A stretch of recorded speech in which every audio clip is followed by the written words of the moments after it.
Olá, muito boa tarde. Está de volta ao programa Eclésia, nesta semana em que vamos centrando a nossa atenção na presença da Igreja no mundo da comunicação social. Entre nós está hoje o Padre Abel Ferreira, que nos vai apresentar o projeto Evangelho.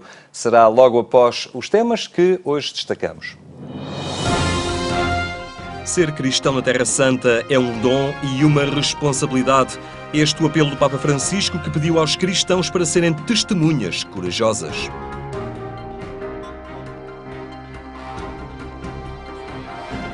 A reta final da visita do Papa centrou-se na presença cristã na região.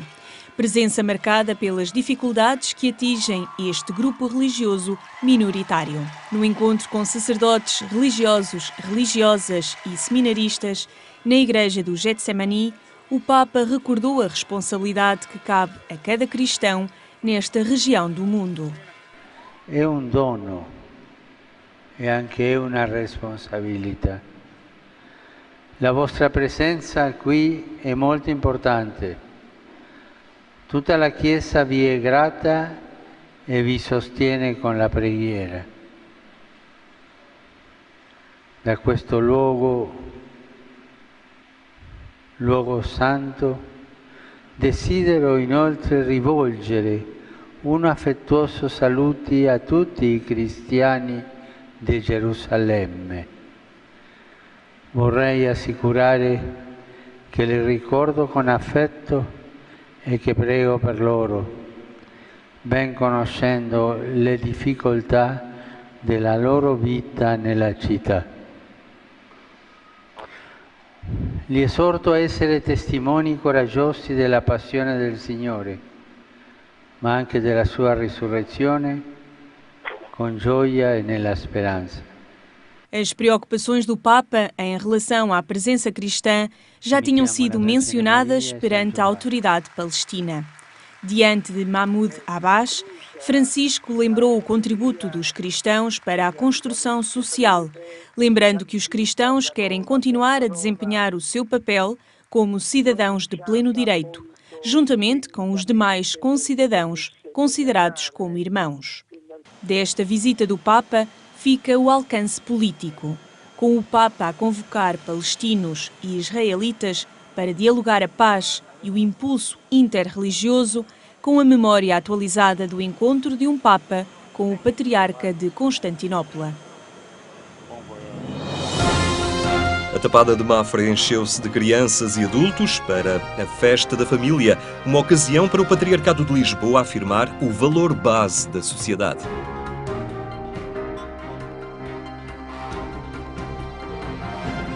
Um dia para viver em família. Num domingo, em espaço de lazer e de brincadeiras, o Jardim do Cerco em Mafra acolheu a Festa da Família, promovida pelo Patriarcado de Lisboa. Pais, mães, muitas crianças de todas as idades, avós e amigos juntaram-se para um dia de testemunho cristão. Sobretudo também alimentar-nos da fé, que vimos aqui os exemplos de outros irmãos.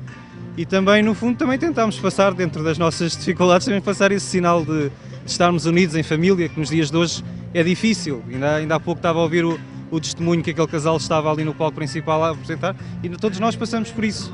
Nós também, em concreto, passamos por isso, porque é difícil. Temos uma família numerosa. E ainda há pouco tempo a Igreja veio ter connosco e propor-nos estar abertos à vida. E é isso que nós queremos, é estarmos abertos à vida, independentemente das dificuldades, porque com Cristo não temos dificuldades. De Cascais, Marco e Inês Durão participam na festa juntamente com os filhos Leonor, Manuel e Isabel. O passar esta fé às crianças, o rezar com elas também aos domingos, é muito, muito importante. Só desta forma é que elas conseguirão crescer na fé. Cândida e Jorge Raimundo chegam de Alverca para participar pela primeira vez na Festa da Família. Temos encontrado uma boa disposição, uma alegria enorme. Temos encontrado muitos testemunhos, apesar de não falarmos com toda a gente, mas dá para perceber que são pessoas que vivem em família e que realmente é interessante nós vermos os exemplos dos outros, apesar de nós vivermos o nosso exemplo, mas é muito bom sentir que há mais pessoas assim e que há mais famílias assim, e nós sentimos-nos encorajados e acompanhados neste caminho que fazemos. Um percurso em casal que se abre à vida com a alegria da fé.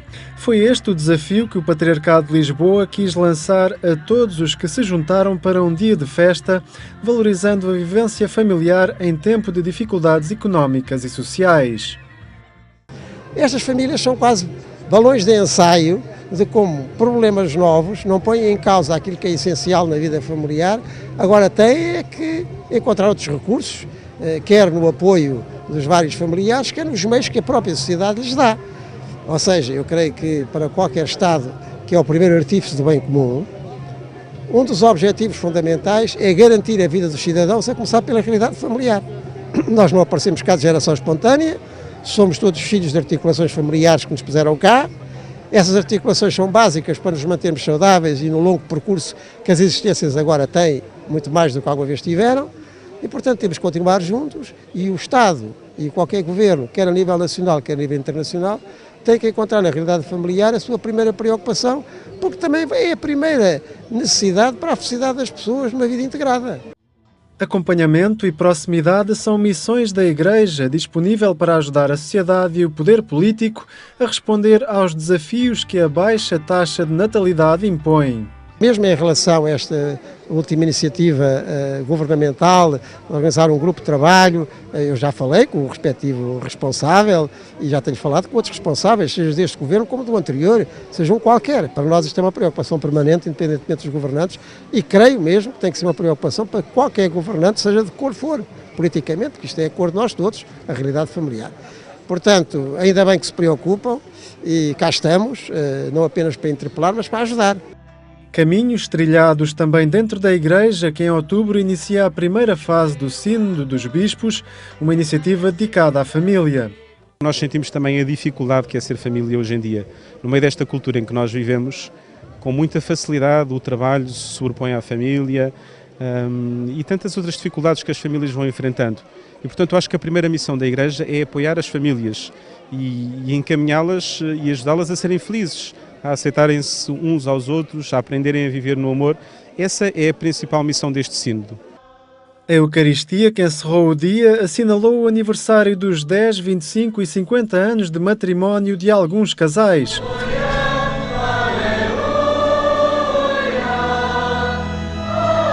Formar comunidade, ser igreja doméstica, aproximar e acolher. São caminhos que a Pastoral Familiar do Patriarcado de Lisboa quer percorrer, apontando a alegria que a fé oferece a quem se junta para fortalecer o testemunho cristão. A Faculdade de Ciências Humanas da Universidade Católica Portuguesa assinalou o Dia Mundial das Comunicações Sociais numa sessão que foi também de homenagem ao cônego António Rego por ocasião dos 50 anos de sacerdócio. São alunos do curso de Comunicação Social que incluíram nos conteúdos académicos a mensagem do Papa para o Dia Mundial das Comunicações Sociais. Em cada ano este dia é assinalado na Universidade Católica Portuguesa, desta vez com um motivo acrescido: homenagear o cônego António Rego, antigo professor desta faculdade.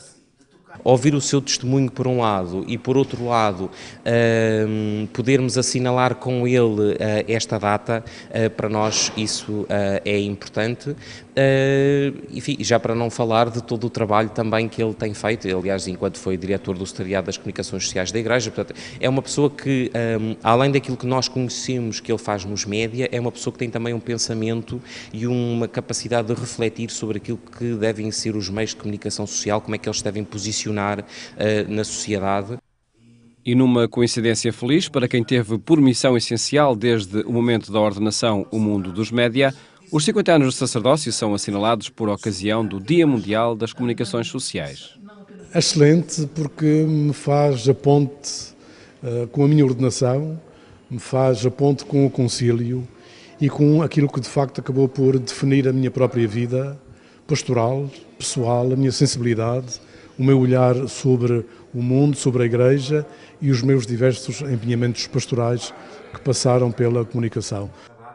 E foi em torno do Dia Mundial das Comunicações Sociais que aconteceram debates e se promoveram projetos para tornar cada vez mais relevante a presença da Igreja nos média. Creio que se fez uma caminhada excelente e que nós fomos celebrando também, como vocês fazem ainda agora no Secretariado Nacional das Comunicações. Também o Secretariado sempre potenciou esse acontecimento como importante, não apenas para o grande público, mas para os comunicadores, para os profissionais de comunicação, para que eles possam beber este estilo, esta força nas comunicações que fazem. Na Faculdade de Ciências Humanas, o assinalar do Dia Mundial das Comunicações Sociais é uma ocasião para abordagens que vão além de aspectos técnicos na comunicação. Esse não é o primeiro objetivo da formação académica em comunicação social. Queremos formar pessoas que tenham efetivamente uma capacidade crítica, de refletir criticamente sobre os mais diversos temas que depois acabam por estar na atualidade e pessoas que consigam também enquadrar a sua prática profissional em valores éticos que estejam de acordo com aquilo que também é a proposta da Igreja. Obviamente isso para nós é um alicerce fundamental em termos de formação dos nossos alunos de comunicação, tanto em termos de licenciatura como depois até nos outros ciclos de mestrado ou eventualmente até de doutoramento. Analisar a importância que a Igreja atribui à comunicação social e a produção de reflexão a partir das propostas do Papa na mensagem para o Dia Mundial das Comunicações Sociais foi o objetivo deste encontro entre alunos e professores. O cônego João Aguiar Campos apresentou o conteúdo da mensagem do Papa e os professores Roberto Carneiro e Maria do Rosário Carneiro uma leitura do percurso de vida do cônego António Rego, homenageado nesta ocasião pelos 50 anos de sacerdócio que este ano assinala.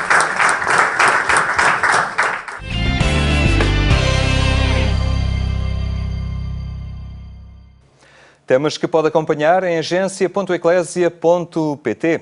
A poucos dias da Igreja assinalar o 48º Dia Mundial das Comunicações Sociais, queremos olhar a presença cristã nos meios digitais. Um desses exemplos é o projeto Evangelho. O Padre Abel Ferreira é o seu mentor. Muito obrigado, Padre Abel, por estar hoje aqui na nossa companhia do programa Eclésia. Como é que nasce esta ideia do Evangelho? Em primeiro lugar, o meu muito obrigado pelo convite. Bom, o projeto Evangelho nasce de uma necessidade concreta.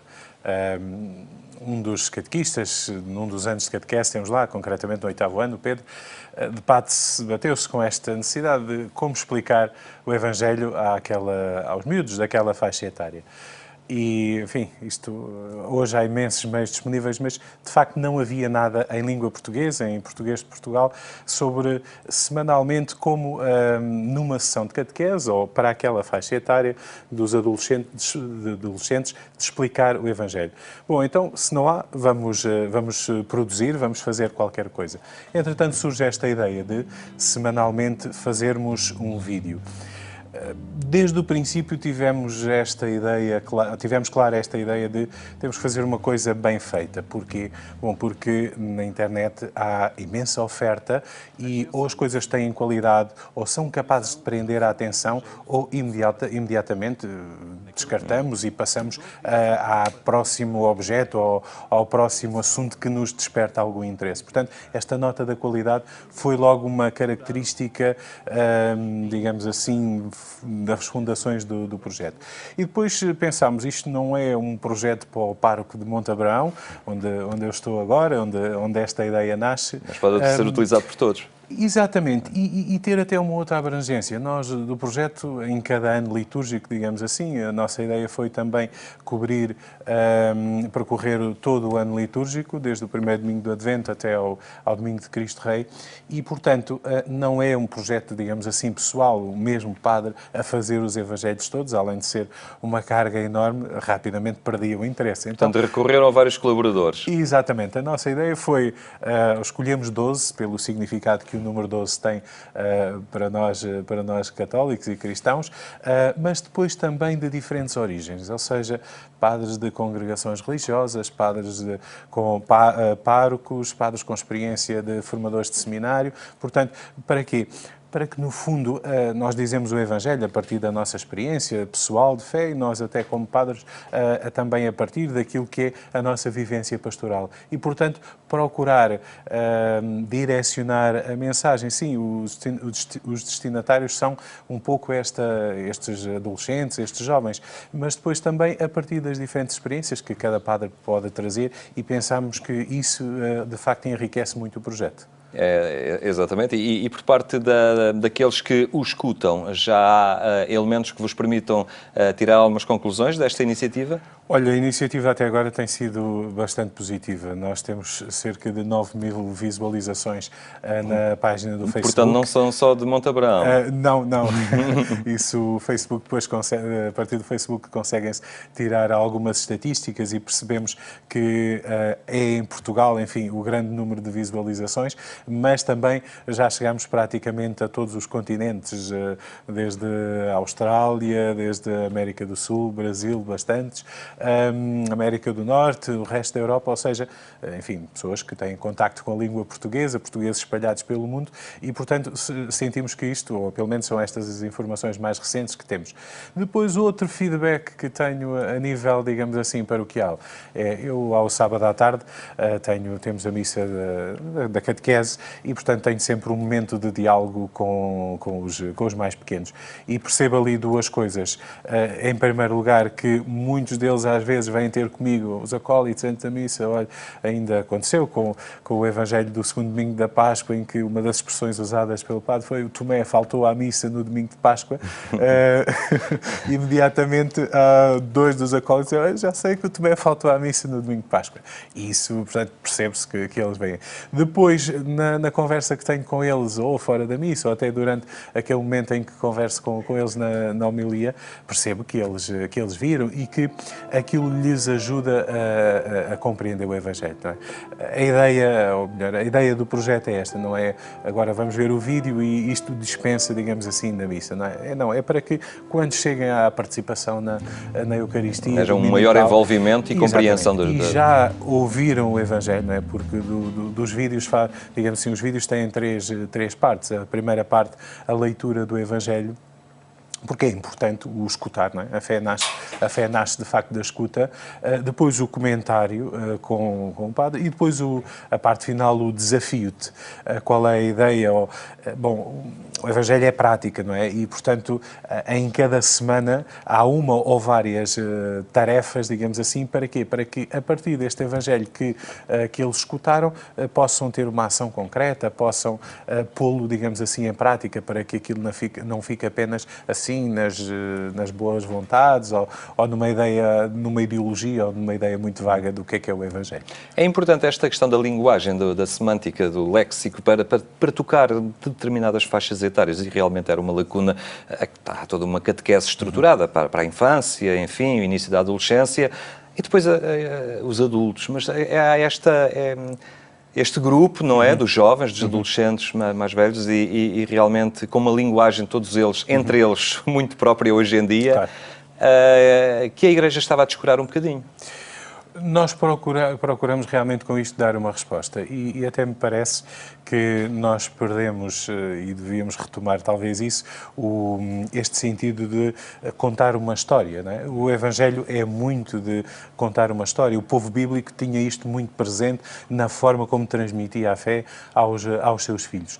E esta ideia do Evangelho pretende ser também, se calhar, uma atualização, o contar uma história hoje a estes onde eles estão e ali onde eles estão, não é? Porque nós podemos até ter o texto e de facto temos depois a transcrição, digamos assim, daquilo que é dito para chegarmos até a mais pessoas, para termos ali o texto, mas se lhe entregássemos isso, eles não iam ler. Liam as duas, acho que nem liam as duas primeiras linhas, aquilo não lhes captava a atenção, não é? E penso que nós, o Evangelho, os agentes de evangelização, temos que estar onde estão as pessoas, não é? E eles estão ali, os miúdos estão na net, estão na rede, usam aquela linguagem, aquilo da internet e as redes deixaram de ser um meio, mas são uma forma de vida. E depois eles próprios partilham entre eles, não é? Exatamente. E este é, digamos assim, o nosso objetivo objetivo são digamos assim, este público-alvo, chegar a esta faixa etária, mas depois também chegar a outros que isto pode-se servir como instrumento de evangelização para os catequistas, para os chefes dos escuteiros, enfim, para que possa ser utilizado na transmissão da fé. E assim, um pároco, que normalmente os párocos reivindicam sempre muito pouco tempo e grandes afazeres, multiplica o âmbito da sua paróquia para uma escala bem maior do que a diocese, não é? A escala planetária. Isso é. E penso que isto tem muito mais interesse. E até porque depois nós sabemos que as pessoas reagem muito à cara, conhecem este padre dos diversos meios onde ele se envolve, e isso é também muito positivo para a divulgação do projeto. Evidentemente, nós neste primeiro ano concentrámos-nos um pouco, enfim, fruto dos conhecimentos que eu tenho e que os outros membros da equipa têm, concentrámos um pouco nos padres, enfim, embora de jesuítas, combonianos, espiritanos, aqui na Missionários da Consolata também, aqui na região de Lisboa, mas a nossa ideia é, para o ano litúrgico B, alargar um pouco ao resto do país, através da rede de contactos, e penso que também depois, enfim, já há uma primeira experiência, já se sabe um pouco o que é que o projeto é, porque os que aceitaram este primeiro desafio foram assim completamente às escuras, claro. porque isto era completamente novo. Nós, equipa, tínhamos um pouco na cabeça o projeto mais ou menos estruturado, mas enfim, nem nós próprios sabíamos como é que ele se ia desenvolver. Não, mas é um bom exemplo de como a criatividade acaba por se traduzir também num serviço muito interessante, claro, ao anúncio do Evangelho. E como...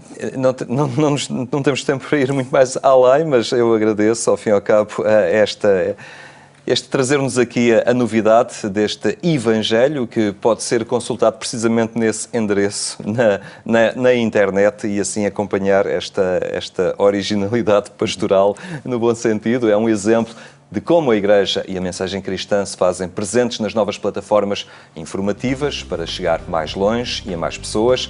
Obrigado então por ter estado connosco. Tenha uma muito boa tarde. Até amanhã, se Deus quiser.